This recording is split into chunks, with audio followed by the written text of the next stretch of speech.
જય શ્રી કૃષ્ણ ફ્રેન્ડ્સ, સ્વાગત છે તમારું અમારી યુટ્યુબ ચેનલ અનુસ ફૂડ ક્યુઝિનમાં। આજે આપણે બનાવીશું સોજીના ગુલાબજાંબુ।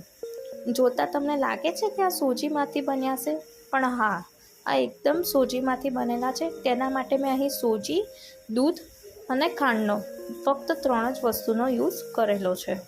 તો ચાલો તેનું ટેક્સચર પણ જોઈ લઈએ। તમે ટેક્સચર એનું જોઈ શકો છો, એકદમ બહાર મળે તેવા ગુલાબજાંબુ જેવું છે। જો તમે એકવાર આ બનાવશો તો બહારના ગુલાબજાંબુ લાવવાનું બંધ કરી દેશો।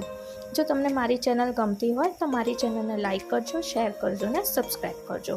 તો ચાલો રેસીપી શરૂ કરીએ। રેસીપી બનાવવા માટે મેં અહીં એક કઢાઈ લીધી છે। કઢાઈમાં 1 ચમચી ઘી એડ કરી દઈશું। ઘી થોડું ગરમ થાય ત્યારબાદ તેમાં 2 કપ ફૂલ ફેટ મિલ્ક એડ કરવાનું છે। દૂધને હલકું ગરમ કરવાનું છે, દૂધને ઉકાળવાનું નથી। ગુલાબજાંબુ બનાવવા માટે મેં અહીં સોજી લીધેલી છે, 1.25 કપ જેટલી સોજી લીધેલી છે। જે આપણે ઉપમા અને શીરો બનાવવા માટે યુઝ કરીએ છીએ તે જ સોજી છે। દૂધ સહેજ ગરમ થાય ત્યારબાદ તેમાં ધીમે ધીમે 1.25 કપ જેટલો સોજી એડ કરવાનો છે। સોજીને ધીમે ધીમે એડ કરવાનો છે અને તેને હલાવતા રહેવાનું છે। જો તમે એકસાથે સોજી એડ કરશો તો ગઠ્ઠા પડી જશે। તો ધીમે ધીમે એડ કરવાનો અને તેને હલાવતા રહેવાનું। બીજો અહીં 1.25 કપ જેટલું સોજી હું એડ કરું છું।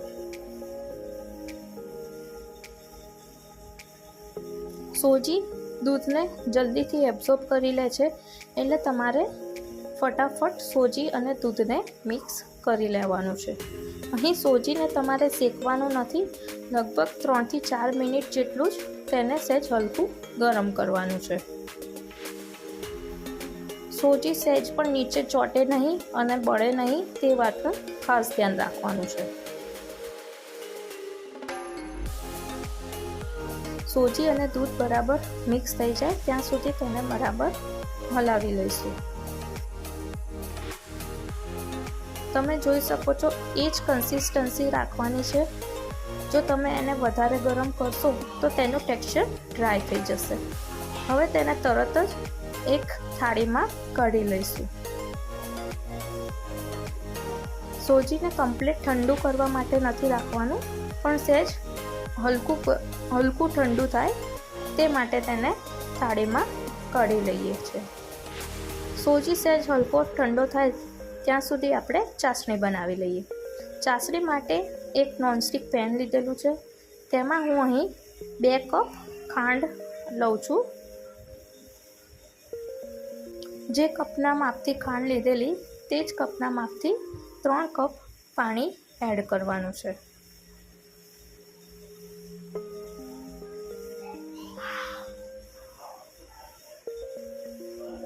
બે કપ ખાંડ અને 3 કપ પાણી, એ માપ તમારે યાદ રાખવાનું છે।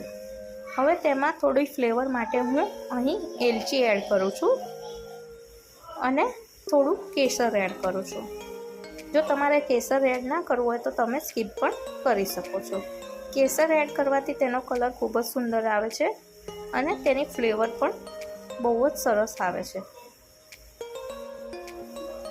હવે આપણી ચાસણી એકદમ તૈયાર થઈ ગઈ છે, તેનો કલર પણ ચેન્જ થઈ ગયો છે। જો તમે હાથમાં તેને જોશો તો થોડું ચીપકે છે, તો આ ટાઈપનું ચીપકે એ ટાઈપની ચાસણી બનાવવાની છે। અહીં 1 તાર 2 તાર તે જોવાનું નથી, પણ તે આપણને હાથમાં થોડું ચીપકવું જોઈએ, ચીપ જેવું લાગે, તેલ જેવી કન્સિસ્ટન્સી લાગશે તમને। તો આ ટાઈપની ચાસણી આપણને ગુલાબજાંબુ માટે જોઈશે। હવે આપણે સોજીને બરાબર મસળવાનું છે, તો તેના માટે હું અહીં હાથમાં થોડું ઘી લઉં છું અને સોજીને બરાબર મસળું છું। લગભગ 3 થી 4 મિનિટ જેવું સોજીને બરાબર મસળવાનું છે। સોજીને મસળશો તો એ ગુલાબજાંબુ આપણા ફાટશે નહીં અને વચ્ચેથી કાચા પણ નહીં રહે અને એક સ્મૂથ ટેક્સચર આવશે।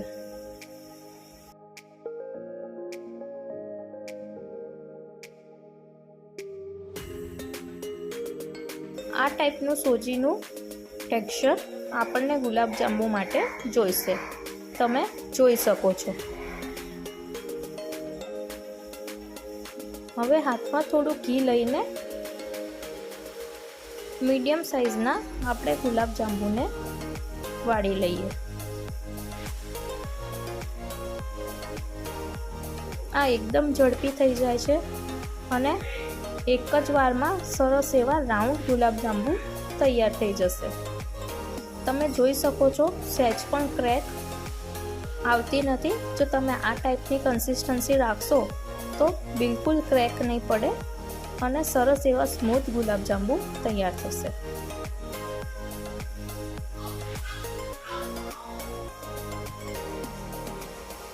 આ રીતે આપણે બધા જ ગુલાબજાંબુ બનાવી લઈએ. હવે ગુલાબજાંબુને તળવા માટે અહીં કઢાઈમાં થોડું તેલ લીધેલું છે અને મીડિયમ ફ્લેમ ઉપર ગુલાબજાંબુને તળવાના છે. તેલ ગરમ થાય ત્યારબાદ તેમાં ગુલાબજાંબુ એડ કરીશું અને મીડિયમ ફ્લેમ ઉપર તેને બ્રાઉન કલર આવે ત્યાં સુધી હલાવતા તળી લઈશું. ગુલાબજાંબુને કન્ટિન્યુઅસલી હલાવતા રહેવાનું, કારણ કે મેં અહીં ગુલાબજાંબુને સતત હલાવતા રહેવાનું છે, નહીંતર તેનો એક સાઈડથી કલર બહુ ડાર્ક થઈ જશે અને બીજી સાઈડથી તે વ્હાઈટ રહેશે. આવી રીતે હલાવીને ગુલાબજાંબુને બરાબર તળી લેવાના છે. સરસ એવું ટેક્સચર આવ્યું છે. ગરમ ગુલાબજાંબુને આપણે ચાસણીમાં એડ કરી દઈશું. ગરમ ગુલાબજાંબુ અને હલકી ગરમ ચાસણી જો આ રીતનું હશે તો ગુલાબજાંબુ સરસ એવા પલળી જશે. તો આપણે બીજી બેચને પણ તળી લઈએ.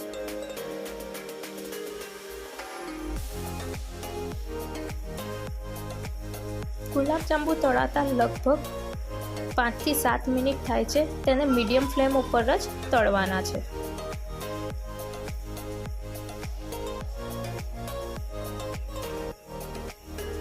તમે જોઈ શકો છો કે સરસ એવો ગુલાબજાંબુનો કલર આવ્યો છે.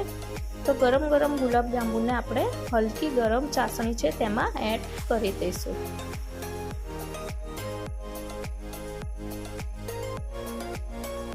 હજી ગુલાબજાંબુ પલળ્યા નથી, તે એકદમ હલકા છે. તમે વિડીયોમાં જોઈ શકો છો. 5 થી 6 કલાક થયા પછી તમે જોશો તો આપણા ગુલાબજાંબુ એ ચાસણીમાં ડૂબી જાય છે અને ચાસણી શોષી લે છે. તમે જોઈ શકો છો કે ગુલાબજાંબુ વજનમાં ભારે થઈ ગયા છે અને ચાસણીથી ભરપૂર થઈ ગયા છે. તો તૈયાર છે આપણા યમ્મી ગુલાબજાંબુ, સોજીના ગુલાબજાંબુ. જોતાં જ ખાવાનું મન થઈ જાય તેવા છે. તમે તેને ગરમ પણ ખાઈ શકો છો. જો તમને કંઈક સ્વીટ ખાવાનું મન થાય તો તેને ઝડપથી બનાવીને એન્જોય કરી શકો છો. જો તમને મારી રેસીપી ગમતી હોય તો મારી ચેનલને લાઈક કરજો, શેર કરજો અને સબસ્ક્રાઈબ કરજો. Thank you.